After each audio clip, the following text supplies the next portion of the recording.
Bismillahirrahmanirrahim. Assalamualaikum warahmatullahi wabarakatuh. Innal hamdalillah nahmaduhu wa nasta'inuhu wa nastaghfiruh wa na'udzu billahi min syururi anfusina wa sayyiati a'malina. May yahdihillahu fala mudilla lahu wa may yudlil fala hadiyalah. Asyhadu an la ilaha illallah wahdahu la syarikalah.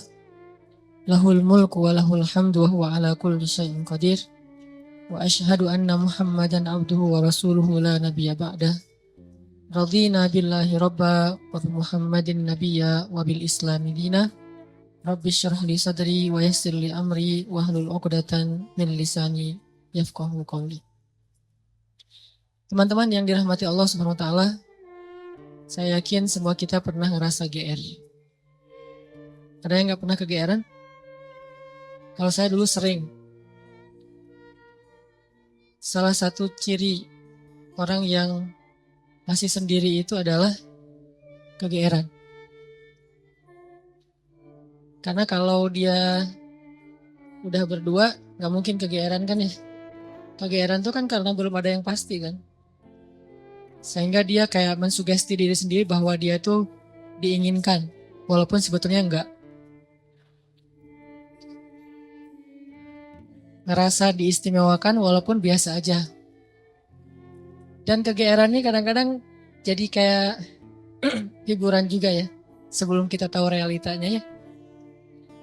Selama kita belum tahu yang benarnya apa, GR-GR kayak gitu sering bikin kita terhibur. Oh iya ya, dia mikirin saya. Oh iya ya, kayaknya dia pengen balikan. Tahu dari mana dia pengen balikan? Ini postingan saya di like gitu. Diperhatiin misalnya, ada 60 like gitu ya. Perhatiin satu-satu, dilihat. Oh nggak ada. Posting lagi, lihat lagi, nggak ada. Posting lagi, sekali ada, wah tuh GR langsung tuh. Langsung fallback. Terus fallbacknya tuh request dulu tapi. Pas request lama, baru tahu realitasnya kemarin dia tuh bukan nge-like, salah tekan gitu. Dia pengen apa gitu, dikirain ada nge-tag siapa gitu kan, tekan sekali, tekan 2 kali akhirnya jadi like. Dan dia gak terlalu perhatian yang kayak gitu-gituan, GR. Di sekolah dulu pernah GR juga, kadang-kadang kita masuk kelas IPS. Karena di MIPA kita gak lulus. Terus dia pas kita lihat list siapa aja yang masuk IPS, dia masuk juga. Wah kenapa ya dia pilih kelas IPS gitu kan nih. Jangan-jangan gara-gara ada saya, GR gitu. Di kampus juga kayak gitu, kenapa dia ngambil jurusan yang sama, kenapa dia gak pulang-pulang kayak ngerjain tugas juga, padahal biasanya dia pulang duluan, tapi kali ini pulangnya agak telat, jangan-jangan nungguin saya. Sering banget yang kayak gitu-gitu bikin kita merasa kayak happy sendiri, padahal apa yang kita rasain itu gak pernah terjadi. Semu gitu kan, fana. Jadi GR itu salah satu bukti bahwa dunia itu fana.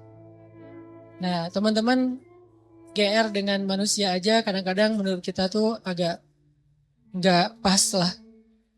Dan kalau kita sering kegeeran, kita sering kecewa. Makin sering GR, makin sering kecewa. Cuman kalau nggak GR juga jadi dianggap nggak peka. Kalau kita nggak GR, kadang-kadang jadi nggak peka. Kayak misalnya udah punya pasangan. Kadang-kadang dia tuh kayak ngasih kode gitu, ngasih kode, aduh. Males banget mau keluar misalnya. Dia pengen mungkin kalau kita nggak peka, dia sebetulnya tuh pengen agak kita tuh kayak begging gitu. Tuh dong temenin saya, aku nggak bisa keluar kalau misalnya sendiri, nggak enak kalau makan sendiri, kalau jalan sendiri. Dia pengen digituin. Cuman bahasanya males aja keluar gitu. Dia nggak pengen keluar tuh gara-gara dia yang berharap, tapi kitanya nggak kegeeran, akhirnya dianggap sebagai pasangan yang flat, yang gak peka, yang garing, yang plain. Nah kadang-kadang GR butuh, tapi kalau porsinya kegedean malah jadi pemicu kekecewaan. Nah ternyata GR itu bukan cuman kejadian dalam kehidupan kita sama teman kita, atau sama sahabat kita, atau sama mantan. Kadang GR itu juga yang lebih parah berlaku antara kita dengan Allah. Dan ini tipis banget bedanya antara GR sama husnuzon. Itu bedanya tipis banget. Kita harus husnuzon sama Allah. Tapi jangan sampai husnuzon kita ke Allah tuh bikin kita kegeeran jadi nggak dapat kebaikan apa-apa. Nah, bedanya apa? Nanti kita cari tahu dalam beberapa contoh gimana caranya kita nggak GR ketika kita berdoa, GR ketika kita dapat musibah, GR ketika kita dapat nikmat.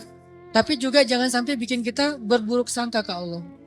Jangan sampai juga bikin kita nggak bisa membaca tanda-tanda kebaikan dari Allah. Sehingga kalau udah kayak gitu kita malah jadi susah bersyukur.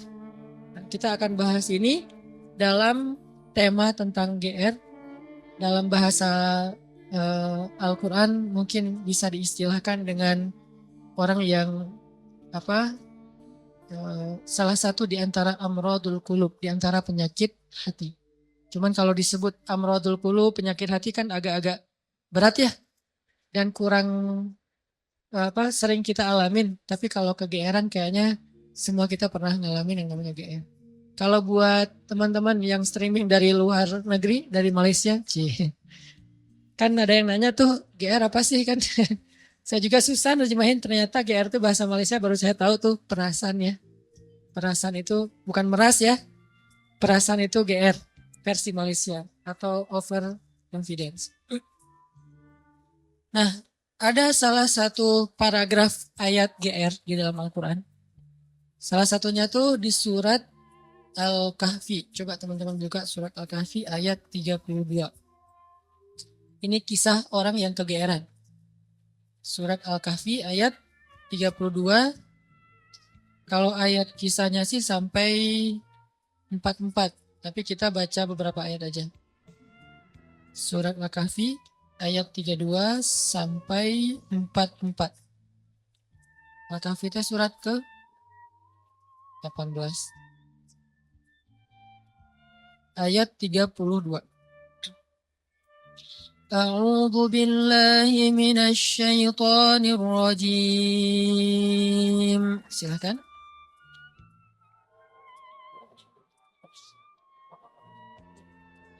Bismillahirrahmanirrahim.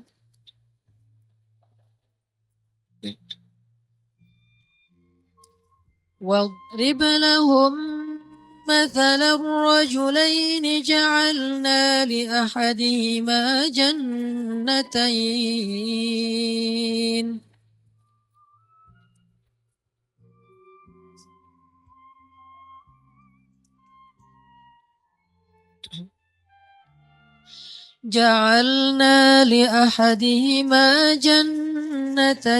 من أعناب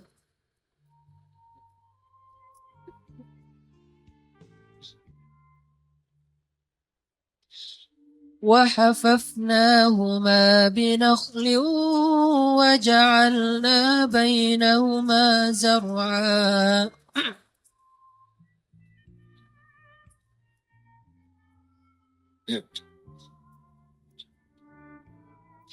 كلتا الجنتين آتت أكلها ولم تظلم منه شيئا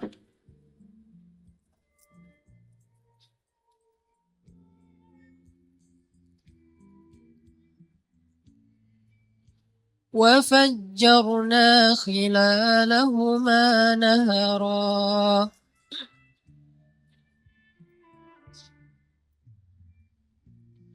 وكان له ثمر فقال لصاحبه وهو يحاوره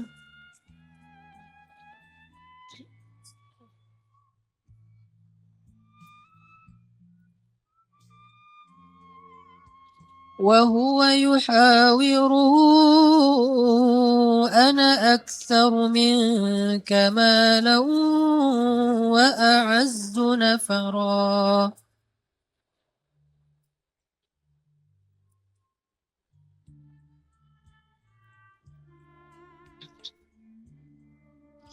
ودخل جنته وهو ظالم لنفسه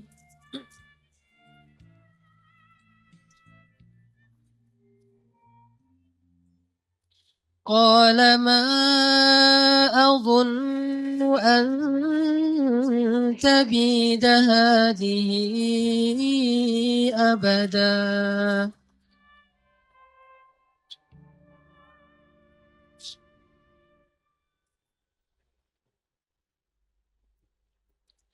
وما أظن الساعة قائمة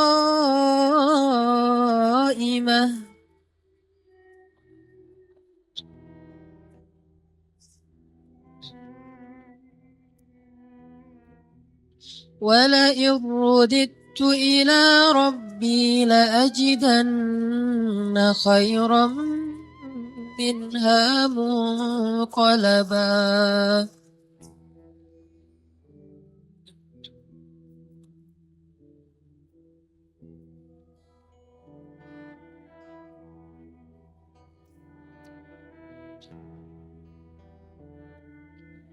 Dan sampaikanlah perumpamaan kepada mereka tentang kisah dua orang laki-laki Bani Israel. Yang seorang kafir, namun kami beri kepada dia dua buah kebun anggur yang kami kelilingi kedua kebun itu dengan pohon-pohon kurma. Dan di antara kedua kebun itu kami buatkan ladang. Kemudian kebun itu menghasilkan buah yang sangat banyak, yang tidak pernah berkurang sedikit pun. Dan di celah-celah kedua kebun itu kami alirkan sungai. Dan dia memiliki kekayaan yang sangat besar. Maka dia berkata kepada temannya ketika sedang berbicara dengannya, sesungguhnya hartaku lebih banyak daripada hartamu, dan keturunanku lebih kuat. Dan dia memasuki kebunnya dengan sikap merugikan dirinya sendiri karena angkuh dan kufur. Dia berkata, aku yakin kebun ini tidak akan pernah binasa selama-lamanya. Dan aku yakin hari kiamat itu tidak akan pernah ada. Dan seandainya aku dikembalikan kepada Tuhanku kelak, pasti aku akan mendapatkan tempat kembali yang lebih baik daripada ini. Sadaqallahul adzim. Ini contoh orang yang GR. Gimana contoh orang yang GR? Dia itu jauh dari Allah. Malah kalau di ayat ini dia nggak beriman kepada Allah sebetulnya. Dia nggak menyembah Allah, dia syirik. Tapi dia ngerasa diistimewakan oleh Allah. Ada orang yang syariat nggak dia jalanin. Ibadah nggak dia lakuin. Akhlak nggak baik-baik amat.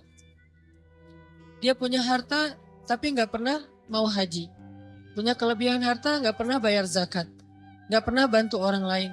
Sholat sering ditinggalkan. Aurat dia buka. Tapi kehidupannya baik. Secara finansial dia sukses, karirnya luar biasa, terus networkingnya luas. Pokoknya hidupnya itu kayak nggak ada kekurangan apapun dalam urusan dunia.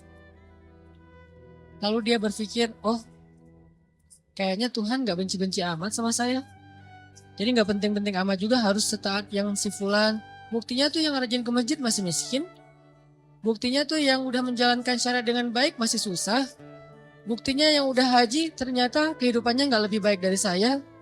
Artinya dia kegeeran, ngerasa bahwa dia itu diistimewakan oleh Allah Subhanahu wa taala, padahal dia tuh jauh dari Allah Subhanahu wa taala. Ini contoh kegeeran. Atau dalam pekerjaan dia melakukan pekerjaan-pekerjaan yang sebetulnya dia tahu itu nggak boleh. Hasilnya itu nggak halal. Pekerjaan yang menzalimi orang lain, baik menzalimi secara sengaja ataupun memang sistemik. Dia sengaja ngezalimin orang kayak curang dalam timbangan gitu kan ya. Atau secara sistem memang jenis pekerjaannya itu menzalimi orang lain sehingga nggak halal. Cuman dengan pekerjaan itu dia sukses gitu. Sedangkan ada temannya yang kata dia terlalu idealis, malah nggak bisa sukses kayak dia. Kegeeran, merasa bahwa oh sebetulnya ini sih nggak masalah kayak gini-gini amat. Yang penting kan saya nanti bantu anak yatim, fakir miskin, menyantuni panti asuhan kayak gitu-gitu untuk menghilangkan less guilty lah. Padahal dalam bahasa Al-Quran kadang-kadang Allah menyebut sanastadrijuhum min haitsu la ya'lamun. Ini dikenal dengan istilah istidraj. Istidraj. Apa itu istidraj? Pasti teman-teman pernah dengar. Istidraj itu Allah udah sampai ke tahap ngebiarin dia. Dan ini adalah paling bahaya dalam hidup seorang hamba ketika dia dicuekin sama Allah. Kalau Allah masih perhatian sama dia, ketika dia salah, Allah tegur. Ketika dia salah, Allah kasih kesempatan. Ketika dia salah, Allah kasih ujian. Supaya apa? Supaya dia insaf, terus dia balik kepada Allah Subhanahu wa taala. Kalau orang masih dikasih ujian, masih dikasih musibah, masih ditegur sama Allah dengan niat supaya dia balik, sebetulnya Allah masih perhatian sama dia. Justru ketika ada orang yang bikin dosa, terus Allah biarin aja, gak ada masalah setelah dia bikin dosa dan seterusnya, kayaknya hidupnya tuh lempeng, nyaman. Sebetulnya Allah lagi nyuekin dia, dan dicuekin Allah itulah seburuk-buruk kondisi seorang hamba. Makanya ada surat pembukaannya itu adalah kata-kata cuek. Makanya surat itu kalau kita baca nggak boleh pakai bismillah. Ta'awuz langsung ke ayatnya. Yaitu surat apa? Surat Baro'ah. Atau nama lainnya adalah Taubah. Baro'atun. Arti Baro'atun tuh terserah lu deh gitu. Baro'atun tuh arti lainnya terserah kamu deh. Atau saya udah nggak mau ikut-ikutan ya. Atau bahasa lain udah cuek aja deh, biarin aja dia sendiri. Atau bahasa sosmednya Allah unfollow sama dia. Masih mending unfollow, masih bisa dilihat di history ya. Di blog. Ini Baro'atun. Kalau dalam bahasa surat yang lain, zarhum. Biarkan mereka. Yakhudu wa yal'abu, bersenang-senang, bermain-main. Ini paling bahaya. Dan orang dalam kondisi kayak gini kadang-kadang kegeeran. Cuman kita husnuzon ke Allah, Allah gak baro'ah sama kita. Jangan sampai ada kesan gini teman-teman. Kita dulu mungkin pernah mengalami masa-masa yang kelam gitu ya. Atau kalau bahasa ustadz mah, atau bahasa fikih jahiliyah. Pernah mengalami masa-masa jahiliyah, banyak dosa, jauh dari Allah, ninggalin sholat, kayak gitu-gitu. Hampir semua dosa-dosa besar itu kita pernah ngelakuin. Pas udah hijrah kita ngomong gini, ada untungnya juga sih ustadz, saya dulu pernah nakal. Kalau enggak saya jadi enggak kayak gini sekarang. Kalau enggak saya jadi enggak tahu kalau itu ternyata bahaya. Jadi dengan saya pernah nakal dulu, sekarang saya bisa ngedidik anak saya. Saya tahu anak saya kalau ada indikasi-indikasi mulai nakal nih, saya tahu banget. Karena saya dulu pernah kayak gitu. Enggak ada untungnya teman-teman. Yang harus kita syukuri bukan kita pernah nakal. Yang harus kita syukuri, kita pernah nakal tapi Allah masih kasih kita kesempatan. Itu yang kita syukuri, kesempatan tuh. Sampai akhirnya kita bisa berhijrah, Allah kasih hidayah, itu yang kita syukuri. Alam yajidaka yatiman fa'awa wa wajadaka dhallan dol. Kenapa dol itu kayak panjang bacanya? Karena sesat jauh gitu kan ya. Kita pernah tersesat jauh. Dan tersesat itu bukan hanya soal akidah. Tersesat dalam masalah ketaatan. Kita nggak taat kepada Allah. Tersesat jauh. Sibuk dengan dunia. Kemudian kita foya-foya jauh banget dari Allah. Wa wajadaka dhallan fahada. Allah tarik balik kepada kebaikan. Yang harus kita syukuri bukan dolnya, tapi fahadanya, hidayahnya.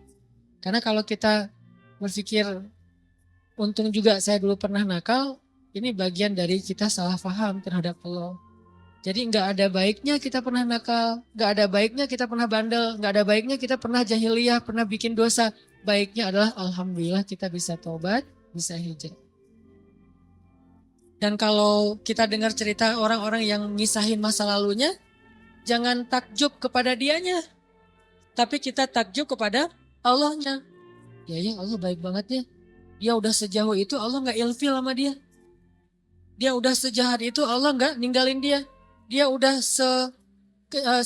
sezolim itu sama Allah, mencurangi hak-hak Allah. Allah gak nutup pintu rahmat untuk dia. Allah itu maha baik. Jadi yang kita kagumin tuh Allah yang udah nyelamatin dia dari masa-masa yang sulit. Bukan justru dia, wah hebat ya, lo bisa bikin dosa terus taubat. Enggak. Bukan dia yang hebat, Allah yang hebat. Karena betapa banyak orang yang Allah biarkan, baro'atun, dan matinya dalam keadaan su'ul khatimah. Dan Allah pasti punya alasan yang kita gak mengerti. Yang jelas, gak mungkin Allah menzalimi hambanya. Jadi teman-teman, ada orang ketika dikasih nikmat, ketika dikasih kemudahan, ketika dikasih kelapangan rezeki, kadang-kadang dia jadi merasa bahwa berarti tidak ada yang perlu diperbaiki dari kehidupan saya. Tidak ada yang perlu diperbaiki dari amal-amal saya. Tidak ada yang perlu diperbaiki dari ibadah saya. Karena nggak ada masalah dalam hidup saya. Seolah-olah dia baru mau memperbaiki diri kalau ada masalah. Bukankah jauh dari Allah itu masalah paling besar? Musibah paling besar dalam hidup kita itu kalau kita jauh dari Allah. Harusnya kita telat salat subuh juga, itu udah sedih tuh. Bukan hari ini telat salat subuh atau nggak salat subuh sampai dijamak dengan duha. Tapi hari ini nggak ada masalah. Nggak ada kerugian, nggak ada musibah, nggak ada kecelakaan, nggak ada masalah dengan pasangan.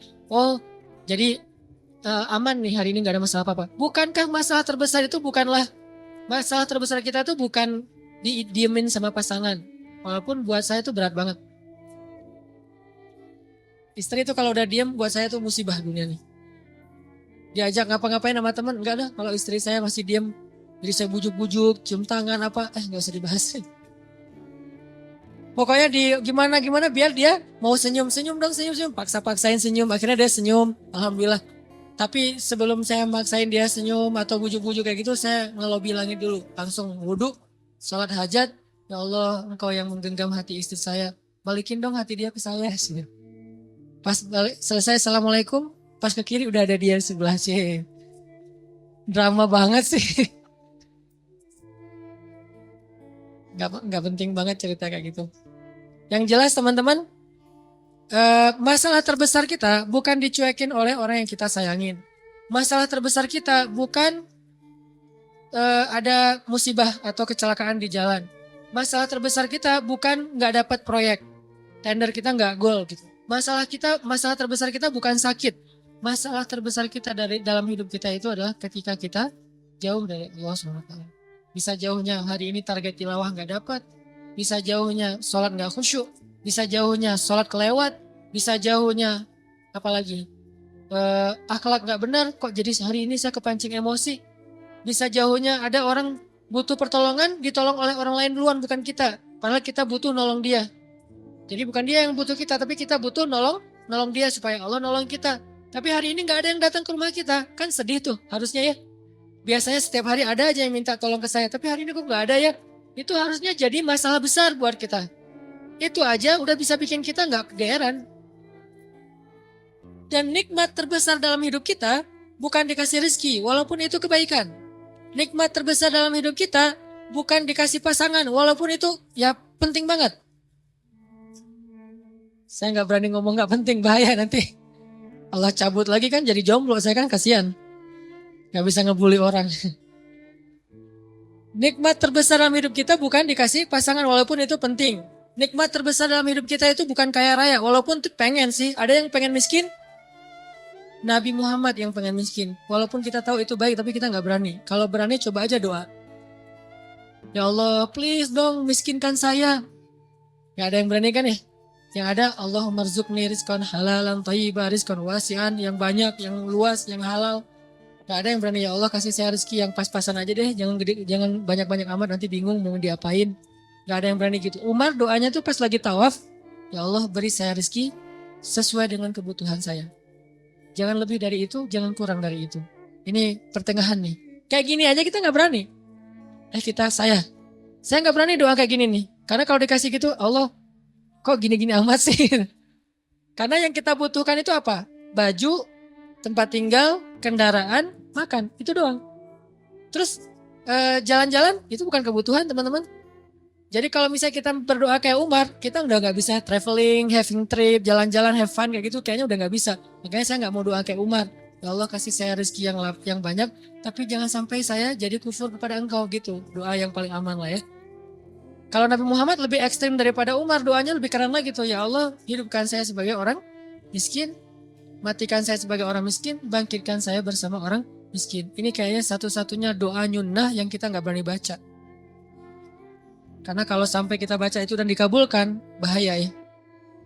Dan kita yakin Allah Maha mengabulkan doa. Buktinya apa? Kita nggak berani doa itu. Seandainya kita ragu Allah mengabulkan doa, ya udah coba aja baca doa itu. Kan kita bilang Allah nggak akan kabulkan lah doa saya. Ya udah coba baca. Ya Allah hidupkan saya sebagai orang miskin. Berani nggak? Kalau kita nggak berani, berarti secara alam bawah sadar kita masih mengakui Allah Maha mengabulkan doa. Buktinya nggak berani minta miskin. Balik lagi, nikmat terbesar yang Allah kasih kepada kita adalah nikmat kedekatan kita dengan Allah Subhanahu wa taala. Dan setelah itu Allah limpahkan nikmat-nikmat lain yang lebih banyak. Tapi yang paling utama adalah kedekatan kita dengan Allah. Makanya kalau Allah kasih kita nikmat dunia seisinya, tapi dicabut nikmat kedekatan dengan Allah, maka jangan kegeeran. Jangan-jangan itu bukan nikmat, tapi istidraj. Kalau kita ngerasa bahwa hidup kita kayaknya lebih nyaman daripada teman kita yang ahli ibadah, jangan kegeeran. Jangan-jangan kita sedang diberikan nikmat biasa, sedangkan dia diberikan nikmat yang luar biasa. Apa nikmat luar biasa? Kenapa dia miskin terus? Karena Allah pengen dekat sama dia. Mungkin dengan miskin dia sering berdoa. Dengan dia sakit dia sering berdoa. Dengan dia dapat masalah terus dia sering berdoa. Sedangkan kita ketika dikasih solusi ke lapangan rezeki jarang berdoa. Ibadahnya nggak getol. Kita dikasih nikmat, dia dikasih nikmat. Tapi siapa yang lebih istimewa? Jangan-jangan dia lebih istimewa justru dengan kemiskinannya, dengan sakitnya, dengan masalahnya. Ini yang dirasakan oleh Abdurrahman bin Auf, teman-teman. Ketika Abdurrahman bin Auf dihidangkan makanan yang sangat banyak oleh istri-istrinya, Abdurrahman malah nangis, bayangin. Jadi dikasih satu buffet, makanannya semuanya ada dessert, appetizer, main course kayak gitu semuanya lengkap. Pas dilihat sama Abdurrahman, nangis. Kalau kita ngeliat itu nangis karena gak pernah makan seenak itu gitu ya. Ini nangis karena aduh kok gini-gini banget ya hidup saya kok nikmat banget sih. Akhirnya istrinya nanya kepada Abdurrahman, "Ma yubki kayak Abdurrahman. Kenapa kamu nangis wahai Abdurrahman bin Auf?" Kata Abdurrahman, "Bagaimana saya tidak nangis? Ada orang yang lebih soleh dari saya, hidupnya susah. Siapa dia? Hamzah dan Mus'ab bin Umair. Sampai keduanya ketika meninggal dalam perang Uhud, saking miskinnya gak punya kain kafan. Satu-satunya kain kafan mereka selimut kecil yang kalau ditutup kepala kelihatan kaki. Ditutup kaki kelihatan kepala. Saking miskinnya gak punya apa-apa untuk dikafanin. Sedangkan saya yang amalnya sedikit Allah limpahkan nikmat yang sangat banyak.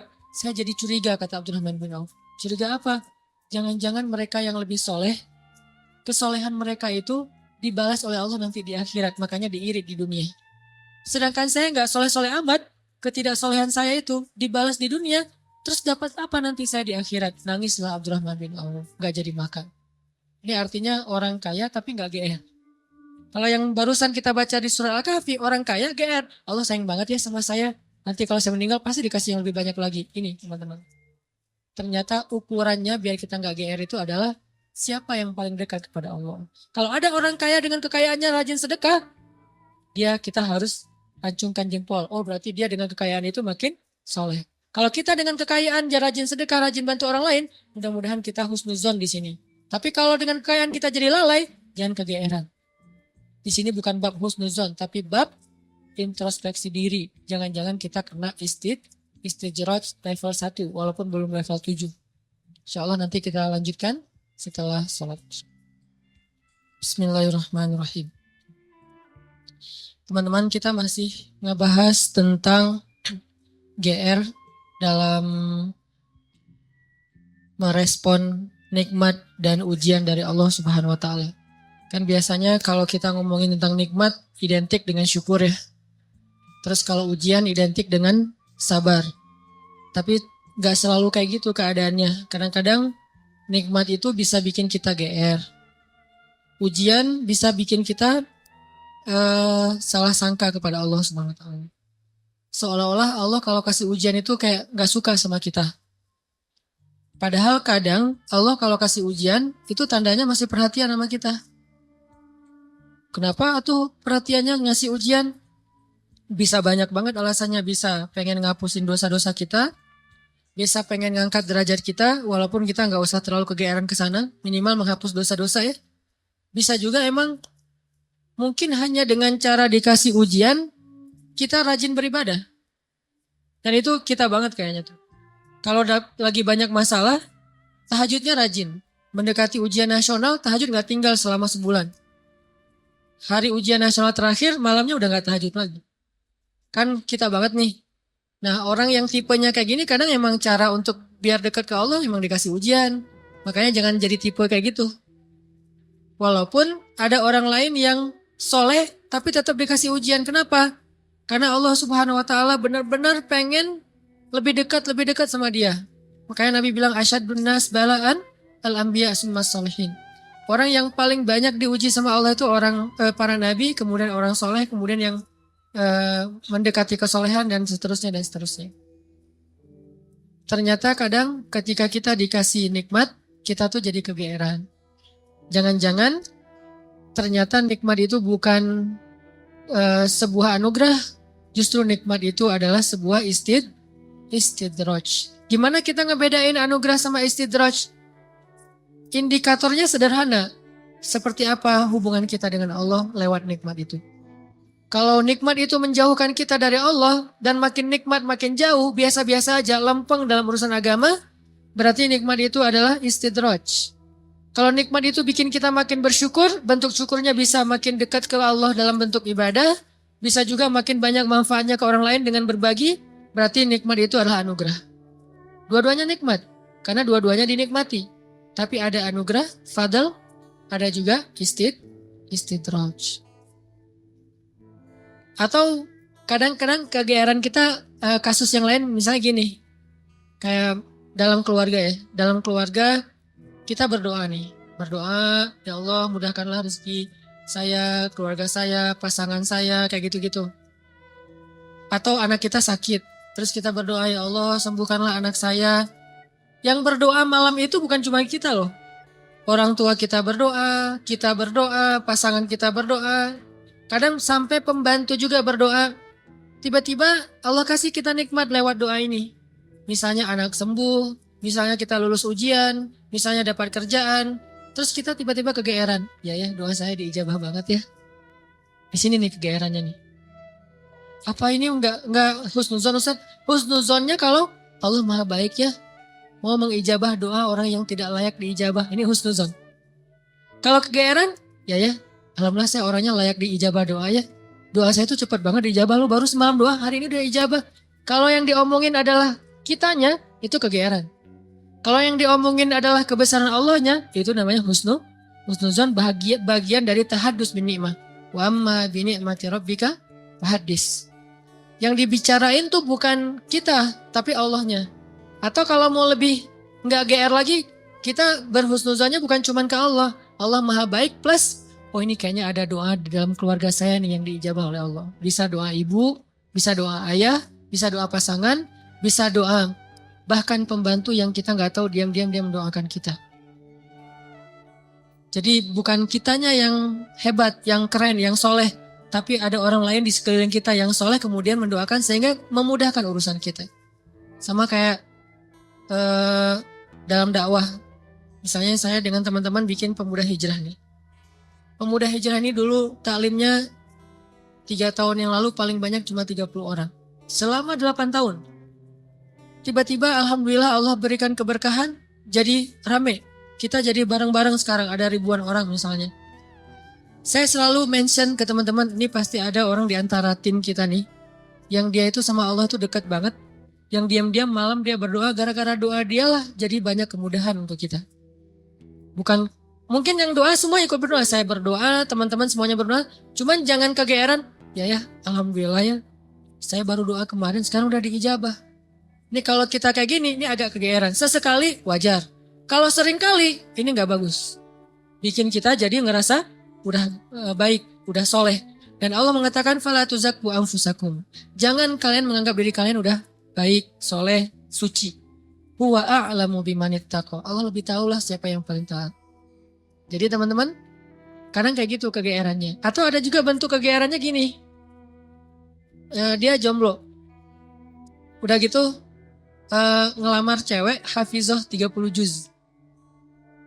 Dia tuh belum bisa baca Quran, baru hijrah, tapi diberikan istri hafizah 30 juz. Atau sebaliknya, dia cewek baru berhijab banget, diberikan suami hafiz 30 juz. Udah gitu dia kegeeran. Wah, berarti saya udah pantas buat dia nih.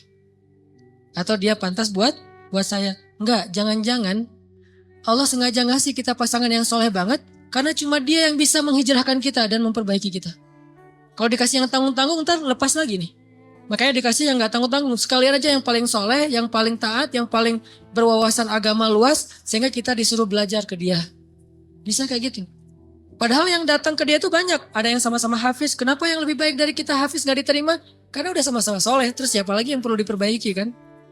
Bisa jadi kita justru ketemu dengan orang yang keren. Karena Allah pengen memperbaiki kita dengan orang lewat orang itu. Ini biar kita gak kegeeran. Ustadz, kenapa sih harus gitu-gitu amat? Karena itulah sifat orang yang beriman. Coba teman-teman buka surat orang-orang beriman. Surat apa? Al-Mu'minun. Surat orang-orang beriman. Surat 23 ayat 60. Itu sifat orang yang beriman. Surat 23 ayat 60. Bismillahirrahmanirrahim.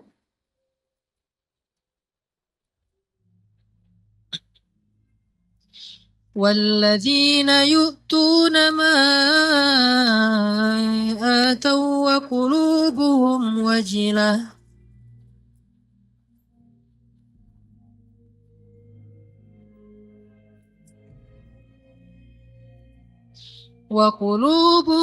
وجلة أنهم إلى ربهم راجعون.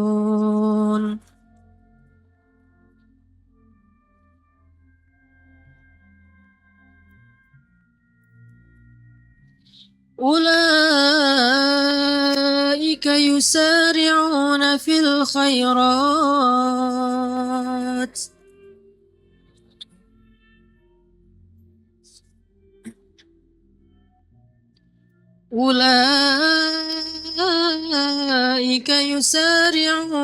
الخيرات وهم لها سابقون.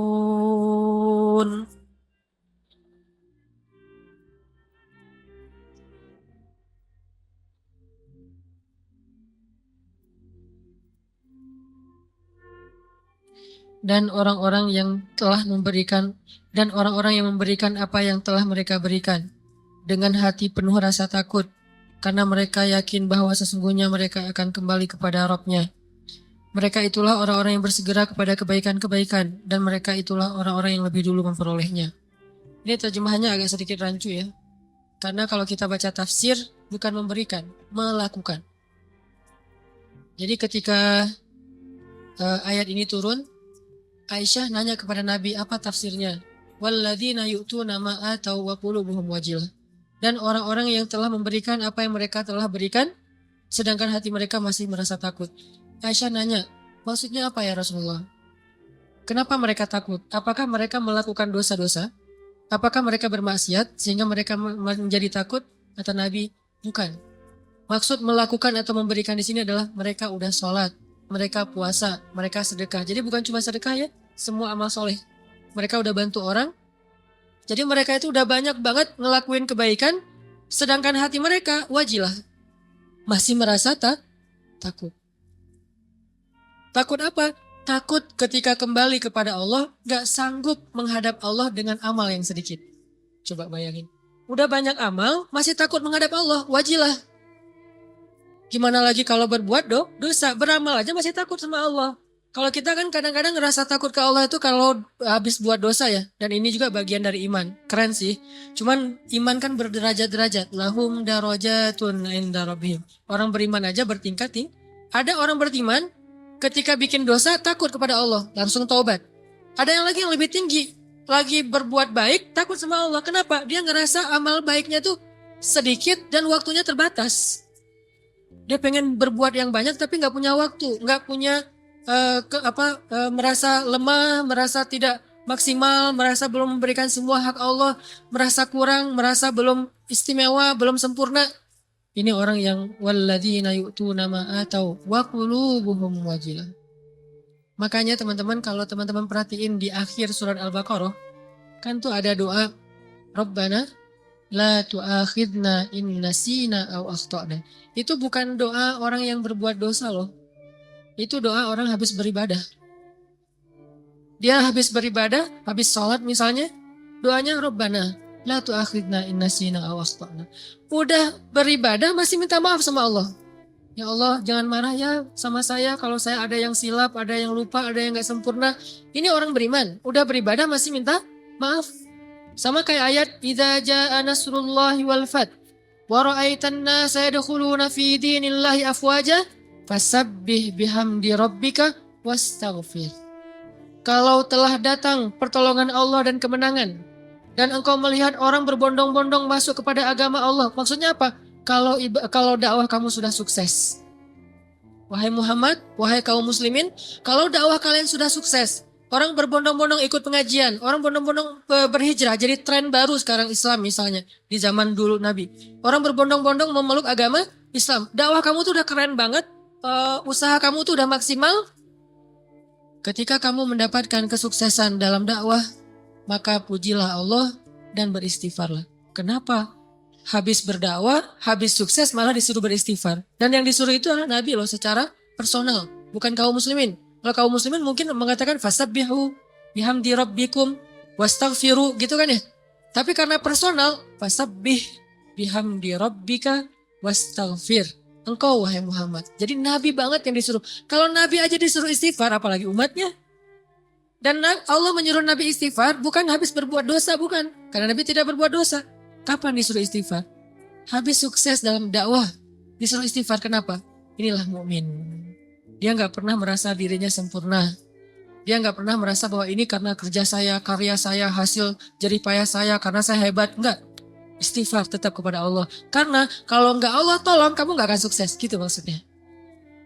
Kenapa kalau Allah nggak tolong kamu nggak akan sukses? Karena apa yang kamu lakukan itu harusnya kamu nggak bisa sukses. Soalnya yang kamu lakukan itu belum maksimal, belum ideal, belum sempurna, belum istimewa. Tetap aja ada kurangnya. Karena sifat dari insan mahallul khata' wan nisyan. Pasti ada salah dan lupa, pasti. Jadi gimana pun kita dapat nikmat, hati kita wajilah. Apalagi nikmat dunia doang. Nikmat ibadah aja tetap wajilah.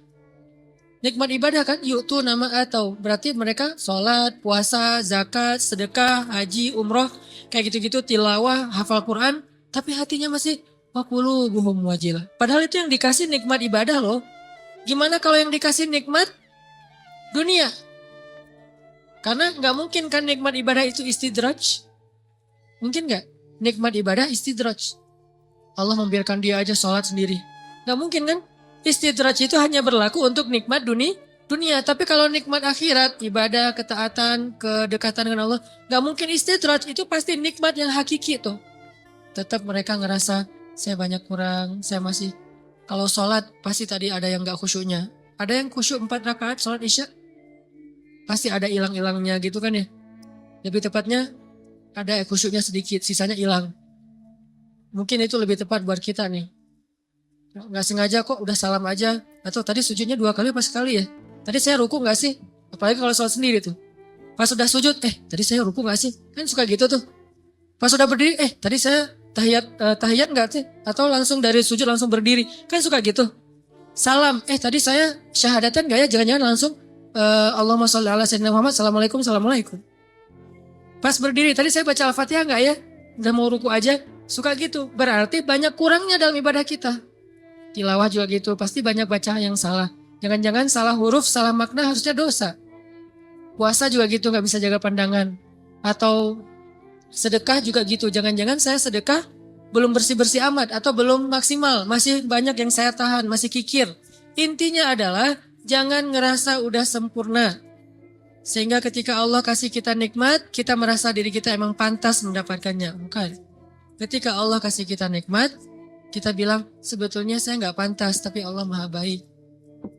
Ketika Allah kasih kita hidayah, sebetulnya bukan saya udah sadar, Allah menyadarkan saya. Ketika kita dapat ujian, baru kita salahkan diri kita. Makanya hadis qudsiynya yang saya sampaikan di booster, kalau kalian mendapatkan nikmat, janganlah kalian memuji kecuali Allah. Kalau kalian mendapatkan masalah, musibah, sesuatu yang buruk, janganlah kalian mencela kecuali diri kalian sendiri. Ini ke diri kita teman-teman. Dan ini kaidahnya tidak berlaku untuk orang lain ya. Karena Allah hanya mengatakan untuk diri kalian sendiri, bukan untuk teman kalian. Jadi dalam Islam itu kita dibangun juga persepsi, mindset. Jangan pakai hadis qudsi ini untuk orang lain. Lo banyak dosa tuh. Kok gitu sih? Ya kan kata Allah juga dalam hadis qudsi gini. Enggak. Ini nggak berlaku untuk orang lain, berlaku untuk diri kita. Untuk orang lain selalu berlaku husnuzon. Ijtanibu katsiran minadh-dhann, jauhi prasangka buruk kepada orang lain.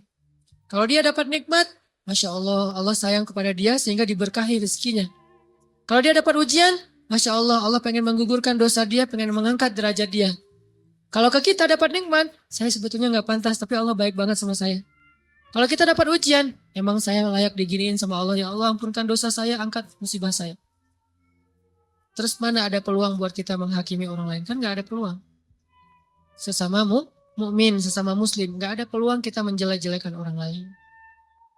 Nah, kalau teman-teman perhatikan di surat Al-Mu'minun yang ayat 60 tadi, coba mundur beberapa ayat 55, itu jelas banget. Jadi satu paragraf ini lagi ngomongin tentang bab GR nih. Ayat 55 itu orang yang GR. Surat Al-Mu'minun ayat 55 Allah bilang, ayahsabuna annama numidduhum bihi min malin wa banin nusari'u lahum fil khairati bal la yash'urun. Apakah mereka mengira ketika kami memberikan mereka banyak harta dan keturunan berarti kami menyegerakan untuk mereka kebaikan? Enggak, mereka enggak ngerti.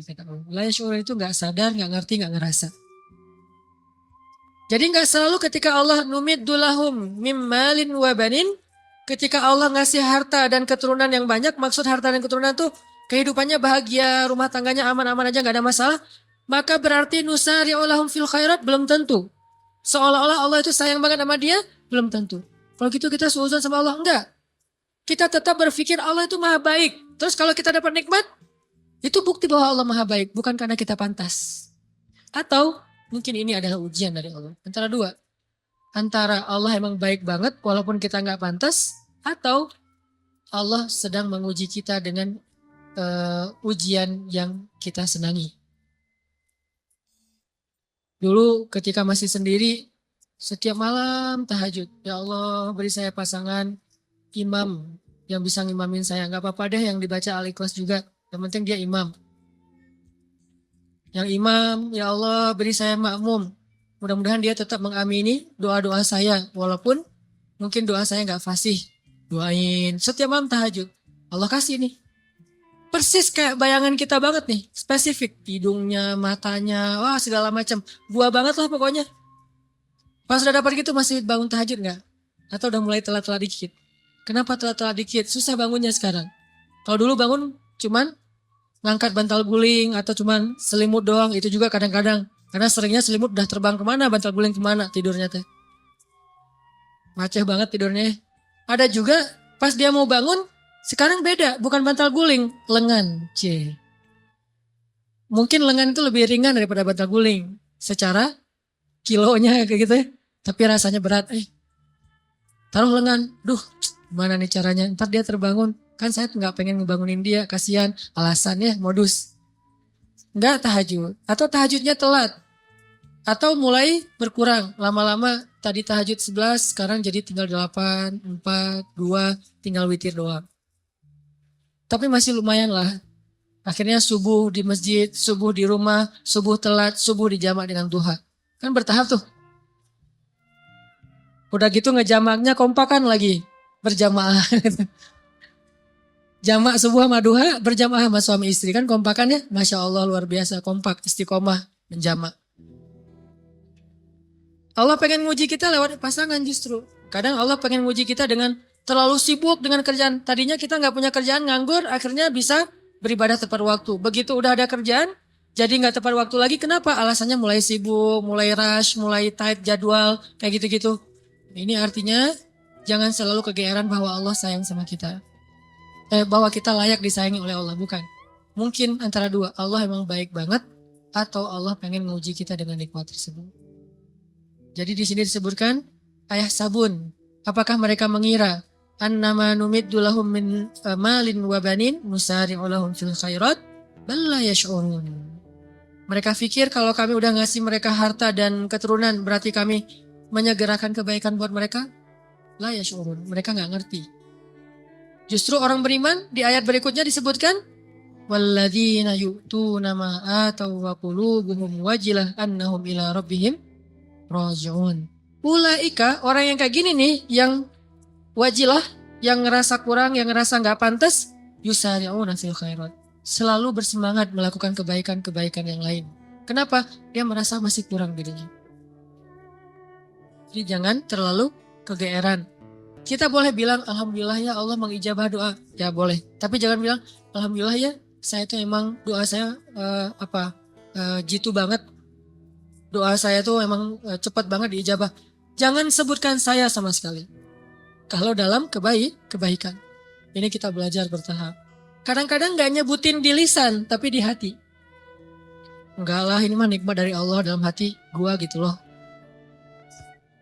Wa asirru qawlakum awijharu bih innahu alimun bidatis sudur. Kalian rahasiakan ucapan kalian di hati atau kalian tampakkan dengan lisan, Allah Maha tahu apa yang ada di dalam dada kalian. Gak bisa bohong sama Allah. Terus gimana Ustaz kalau kebersit kayak gitu membatin? Lisan kita mah selalu ngomong, Masya Allah ya lu lulus. Alhamdulillah ini nikmat dari Allah. Padahal gua gak bisa apa-apa. Lisan nih. Hati kita, ya emang kamu heran kalau saya lulus. Mulai kan ada sombong tuh. Mulai agak kegeeran nih. Kita kalau muncul itu, langsung kita tolak, kita reject dengan apa? Astagfirullahaladzim. Kadang-kadang itu muncul bukan pengennya kita. Yuwas wisufi sudurinas, emang si dia tuh. Si dia bukan, si dia mah keren buat saya. Orang itu, zat itu tuh. Yaitu khannas yuwas wisufi sudurinas. Kita gak pengen sombong, kita gak pengen riak. Dia yang yuwas wis supaya kita sombong. Saya kan pernah cerita, ngimamin. Pengen ngimamin yang paling maksimal. Biar semuanya khusyuk. Kan kalau yang lain khusyuk kebawa pahalanya ke yang ngimamin nih. Allahu Akbar. Alhamdulillahi Rabbil Alamin. Semaksimal mungkin. Sebisa mungkin yang bagus bacaannya. Pas sudah selesai sholat, yuwaswis. Atau belum selesai sholat, baru amin. Keren juga ya suara saya muncul. Yuwaswis. Itu bukan saya ya, saya gak pengen kayak gitu-gitu amat lah. Yuwaswis. Awal-awalnya, dulu kayak gitu tuh. Ini saya ngaku nih, awal-awalnya ngimamin, apalagi pas ngimaminnya di Mesir. Karena orang Mesir tuh suka suuzon sama orang Indonesia. Dianggap orang Indonesia tuh gak bisa ngaji. Kan kepancing nih. Namanya orang Indonesia gak bisa ngaji. No, kasih mic buat gua. Bisa. Ngimamin lah nih. Ngimamin ada niat pengen nunjukin orang Indonesia tuh ngajinya bagus-bagus. Mulai agak-agak melenceng tuh. Sehingga pas selesai sholat orang Muslim, Masya Allah kamu Indonesia tapi ngajinya enak. Dan segala macam. Ya udah kamu tarawih aja di sini jadi imam. Muncul waswasah. Yuwaswisufi sudurinas. Bukan pengennya kita. Pulang ke Indonesia juga kayak gitu. Ada yang, Ustaz saya baru pertama menangis ketika sholat. Gara-gara Ustaz. Padahal saya ke umrah juga gak nangis. Di sini bisa nangis Masya Allah. Langsung yuwaswis. Itu habis-habisan tuh. Gimana caranya?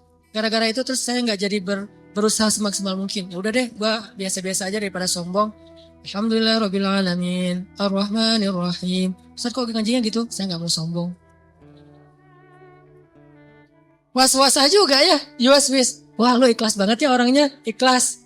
Ikhlas yang butuh istighfar. Sama dengan istighfar, yahtaju ilal istighfar. Istighfar butuh istighfar. Kenapa? Ya ini main hati nih, berat nih. Terus gimana caranya? Gak apa-apa, lanjutin aja. Awalnya emang ria, sombong, dikit-dikit. Bertahap, lama-lama dia akan berkurang. Dengan kita reject.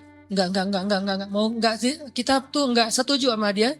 Lama-lama dia gak akan ngaruh lagi di hati kita. Sesekali doang ngaruh, dia lebih gampang nolaknya. Tapi kalau kita menghindar terus, susah. Sedekah gitu, dilihat orang, 100.000. Yang di sebelah cuman 1.500 koin, kita 100.000. Awalnya sih emang beda sih rasanya. Karena pertama 100.000. Awalnya nih, besok lama-lama biasa aja. Lama-lama Gak ngaruh sama sekali, udah di hati kita tuh udah kebal. Kan ini kematangan jiwa kita dalam beramal soleh ya. Orang kalau lagi puber pasti kayak gitu teman-teman. Ekspresif, heboh, lebay, itu orang puber. Baru pertama ke masjid, heboh gitu ya. Wah, gua baru ke masjid. Tapi kalau udah kebiasaan ke masjid, apa sih yang mau dibanggain, biasa aja kali ke masjid gitu. Baru pertama tahajud, wah udah bangunin temannya terus bangun bangun bangun, nggak bangun. Saya aja udah 2 jam bangun dari tadi, udah 11 rakaat, pamer. Namanya juga lagi puber. Baru hafal 1-2 hadis, wah ini daif, semuanya daif, cuma dia doang yang sahih gitu. Lagi belajar. Kalau udah biasa hafal hadis biasa aja, kata emang nggak hafal gitu. Kayak saya misalnya, karena nggak hafal hadis ya udah nggak usah komen-komen deh, biasa-biasa aja. Toh bisa jadi saya komen daif ternyata sahih. Daripada saya mendaifkan yang sahih, mending saya diam. Ini artinya jangan jangan menghindar, tapi di-reject. Begitu kita kegeeran di dalam hati, enggak ini. Hadza min fadli Rabbi. Ini anugerah dari Allah. Ini Allah Maha Baik. Ini semuanya karena kebaikan Allah gitu. Lama-lama setan akan cari jalan lain, enggak akan yuwas-wis lagi. Dia akan menghindar. Sampai kita menjadi orang yang kalau kata guru saya mukhlasin. Apa arti mukhlasin? Kalau mukhlisin orang yang ikhlas. Kalau mukhlasin orang yang udah enggak ada bedanya di mata dia emas dengan batu. Udah sama tuh. Ketika ditaruh emas, dia senyum, kasih batu juga dia senyum. Gak ada bedanya antara batu dengan emas, mukhlas. Maka setan udah gak bisa ngegodain dia. Gimana ngegodain? Orang emas dan batu sama di mata dia. Tapi kalau emas masih lebih berharga daripada batu, cuman dia masih berharap ridho Allah, itu namanya mukhlis. Kalau emas lebih berharga daripada batu dan dia tidak lagi berharap ridho Allah, itu udah gak mukhlis. Ada orang yang riya, ada mukhlis, ada mukhlas. Di mata Nabi Muhammad SAW, emas dan batu itu udah sama. Makanya setan udah nggak mau godain Nabi Muhammad, kecuali ada setan yang masih anak baru gitu godain Nabi Muhammad. Kalau setan yang udah senior ya, udah tahu oh itu Muhammad nggak usah digodain deh, habis-habisin waktu lo, mending godain yang lain-lain aja yang sahabat. Tapi kalau yang baru-baru kayak semangat gitu, gua mau godain orang nih, pas ngeliat wah ini ada lagi sholat digodain Nabi Muhammad digodain, kan sia-sia ya. Jadi kayak buang-buang waktu gitu. Dia godain Nabi Muhammad, begitu Nabi selesai sholat, dipegangin, digulung sama Nabi, digantung di tiang masjid. Teriak-teriak gitu. Pas pagi-pagi anak-anak Madinah, anak-anak kecil gitu, pergi sholat subuh, ngelihat ada bola tuh, mau diambil sama mereka, mau ditendang-tendang. Kata Nabi, jangan. Udah ditendang-tendang mereka, dia udah kesakitan, dikeroyok sama anak kecil Madinah gitu. Bayangin jin di masa itu jadi bola. Terus ditendang-tendang sama anak Madinah, diambil sama Nabi, dilepas, terus dia lari. Baru dia sadar sekarang, saya ternyata salah godain. Yang digoda adalah Rasulullah SAW. Kata teman-temannya, lo sih gak nanya-nanya ke senior. Ini teman-teman artinya memang gak bisa sekaligus. Kadang memang kita kegeeran juga. Dan saya ngerasa kadang kegeeran. Lagi doa kayak kemarin misalnya, ya Allah saya doa di dalam hijir ya. Saya doa ya Allah kasih saya jalan agar saya bisa mengunjungi kamp pengungsi di Suriah. Saya pengen banget ke sana gitu, pengen ngelihat langsung. Mudah-mudahan dari situ semangat untuk bersosial, ngelakuin kegiatan kemanusiaan itu lebih kencang lagi. Pulang dari sana nggak lama kemudian dapat jalan langsung. Insya Allah April mau ke kamp pengungsi misalnya, langsung kegeeran. Doa saya diijabah ya, keren ya. Yang muncul kayak gitu kan? Enggak. Kita tolak nih. Gimana nolaknya? Sebetulnya sih saya belum pantas ke sana, tapi Allah pengen ngasih saya ke jalan kebaikan gitu. Terus aja gitu. Lama-lama hal-hal yang kayak gitu nggak akan mempengaruhi keikhlasan kita lagi. Terakhir teman-teman, balik lagi kepada awal, kalau kita ngelihat ada orang dapat musibah, kita berhusnuzon dengan cara mudah-mudahan musibah ini mengangkat derajat dia. Kalau kita ngelihat teman kita dapat nikmat, kita berhusnuzon dengan mengatakan dia memang pantas mendapatkan nikmat itu karena Allah sayang sama dia. Sebaliknya kalau ke kita dapat musibah, kita katakan saya banyak dosa, makanya dikasih ujian kayak gini untuk menghapus dosa saya. Kalau kita dapat nikmat, kita katakan saya sebetulnya nggak pantas, tapi Allah Maha Baik sehingga Allah memberikan kenikmatan ini untuk saya. Mudah-mudahan dengan mindset kayak gini, nggak ada lagi di antara kaum muslimin saling menyalahkan, saling menghujat, saling mentahzir, saling menjudge, saling menghakimi, nggak. Kita fokus saja beramal masing-masing dan saling mendoakan orang lain. Apalagi kepada pasangan, jangan sampai kita ketika kadang-kadang gunain kartu as gitu ya sebagai suami. Istri misalnya ngelakuin apa terus ada masalah, tuh kan? Makanya dengerin kata-kata suami, kegeeran kan ya. Mungkin bukan karena kata-kata kita dia dapat masalah. Bisa aja Allah emang sayang sama dia kasih masalah supaya Allah mengangkat derajat dia. Jangan gampang kegeeran. Berharap yang baik boleh, tapi merasa diri baik enggak. berharap dengan merasa itu beda. Mudah-mudahan ini bermanfaat. Coba kita nanti renungkan lagi surat Al-Mu'minun ayat 60 tadi. Walladzina yu'tuna ma ataw wa qulubuhum wajilah annahum ila rabbihim raji'un ulaika yusari'una fil khairat wa hum laha sabiqun. Itu poin dari kajian kita malam ini, surat Al-Mu'minun ayat 60 dan 61. Terakhir, marilah kita sama-sama berdoa kepada Allah Subhanahu wa taala. Teman-teman, kata Nabi, doa itu adalah senjata orang mukmin. Artinya kita kalau dalam keadaan terancam, doa kita lah yang menjadi senjata, bukan pedang, bukan senjata api, doa. Kenapa kita kok doa selama ini nggak setajam pedang atau samurai? Ya mungkin ditumpulkan oleh karat-karat dosa. Dan salah satu karat dosa yang menumpulkan doa-doa kita apa? Makanan yang syubhat dan haram. Jangan sampai kita nuker doa kita dengan makanan yang haram. Mending kita lapar deh. Terutama yang senang jalan-jalan nih, kalau jalan misalnya ke Bali, pastikan yang kita makan itu halal food. Yang jalan ke luar negeri, pastikan yang kita makan itu halal food. Dan halal food itu bukan hanya no pork, no lard, bukan. Kadang ayam juga kalau disembelih bukan dengan nama Allah, haram juga kan ya. Jadi bukan hanya lihat no pork, no lard berarti udah halal, bukan. Pastikan, karena jangan sampai kita pas lagi ada masalah nanti di luar negeri mungkin ketahan di imigrasi, mungkin delay pesawat, atau mungkin saya pernah tuh dari New Zealand, delay di New Zealand akhirnya sampai di Malaysianya telat. Sedangkan connecting flight-nya cuma sebentar, kan itu bahaya banget tuh. Nah pas sampai di Malaysia kita lari-lari tuh, alhamdulillahnya masih ditunggu tuh, udah last call ya. Udah panggilan terakhir. Bayangin kalau misalnya doa kita nggak diijabah sama Allah, itu bisa banget ada kasus yang delay, udah gitu connecting flight-nya kelewat, flight-nya udah terbang, dan kita tertahan di bandara luar negeri dan harus beli tiket baru. Kenapa? Doanya nggak diijabah mungkin. Untuk diri sendiri ya, bukan untuk orang lain. Dan kadang-kadang ada kasus kayak gitu. Makanya jangan pernah menukar doa kita dengan hanya sebentar makanan yang kita penasaran pengen nyicipin makanan luar negeri yang belum tentu halal. Ini poin penting teman-teman.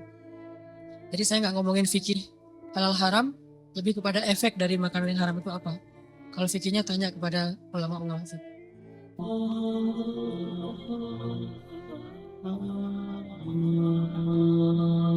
Orang nggak bakalan kecewa kalau bersandar kepada Allah. Itu nggak bakalan. Bahkan kita bisa bilang mustahil. Mustahil seseorang itu kecewa gara-gara berpegang, bersandar, menyerahkan dirinya kepada Allah. Itu mustahil. Bukan seperti itu sunnatullah. Karena siapapun yang berserah diri kepada Allah, maka dia telah berpegang kepada tali yang paling kokoh. Wa man yuslim wajhahu ila Allah. Wa man yuslim wajhahu ila Allah wa huwa muhsin faqad istamsaka bil urwatil wuthqa. Wa ilallahi aqibatul umur. Siapa yang menyerahkan dirinya kepada Allah dan dia senantiasa berbuat baik, maka sesungguhnya dia telah berpegang kepada tali yang paling kokoh dan kepada Allah segala urusan dikembalikan. Jadi nggak ada orang yang kecewa kalau dia berpegang kepada Allah. Masalah apapun, masalah rezeki, masalah jodoh, terutama yang kedua. Kalau kita bergantung kepada Allah dalam urusan jodoh, maka insya Allah kita nggak akan kecewa. Mak comblang yang paling baik itu adalah Allah. Kalau mak comblangnya Ustadz, kadang-kadang ngecewain. Ustadz, ini CV saya. Oh ya, kriteria yang kamu cari seperti apa? Saya emang gak susah-susah Ustadz, standar-standar aja. Ya standar yang gimana? Yang tingginya 180, yang kulitnya bening, sampai kalau minum kelihatan airnya ngalir, transparan. Kemudian yang hidungnya seperti pedang, yang matanya seperti bidadari. Tahu mata bidadari? Besar dan sayu. Tapi nggak gelok. Nah ini kriterianya. Terus kata Ustadz, kalau yang kayak gitu Ustadz juga mau gitu ya. Akhirnya pas ketemu Ustadznya duluan yang ta'arufan. Ini kalau mak comblangnya manusia. Tapi kalau mak comblangnya Allah jauh lebih meyakinkan dan gak bakalan kecewa. Dengan kriteria apapun, wahuwa ala kulli syai'in qadir. Dan kalau Allah menjanjikan yang baik akan ketemu dengan baik, pasti innahu la yukhliful mi'ad. Allah tidak pernah mengingkari janjinya. Masalah apapun kita harus mengandalkan Allah. Coba deh selalu ngandelin Allah. Bahasa gampangnya gini, udah tenang aja ada Allah itu. Dan kalau kita sudah melibatkan Allah, la yudayya'akallahu idzan. Itu pasti Allah nggak bakalan ngecewain kamu. Kalau udah ngandelin Allah, ini gimana nih? Udah tenang aja ada Allah. Allah tidak akan mengecewakan. Salah satu kalimat udah tenang aja ada Allah adalah la tahzan innallaha ma'ana. Kalau kita ada teman lagi galau gitu, terus kita bilang, la tahzan innallaha ma'ana. Kalau bahasa kita, woles bro, tenang aja ada Allah. Santai bro, karena ada Allah. Itu bahasa Arabnya la tahzan innallaha ma'ana. Andalin Allah dalam masalah kita. Ada masalah apapun, serahin aja sama Allah. Bismillah, la haula wala quwata illa billah. Bahkan kadang-kadang hanya dengan berzikir la haula wala quwata illa billah, Allah kasih keajaiban yang luar biasa. Karena setelah seseorang bersandar kepada Allah, la yudayya'anallahu idzan. Pasti Allah enggak akan ngecewain.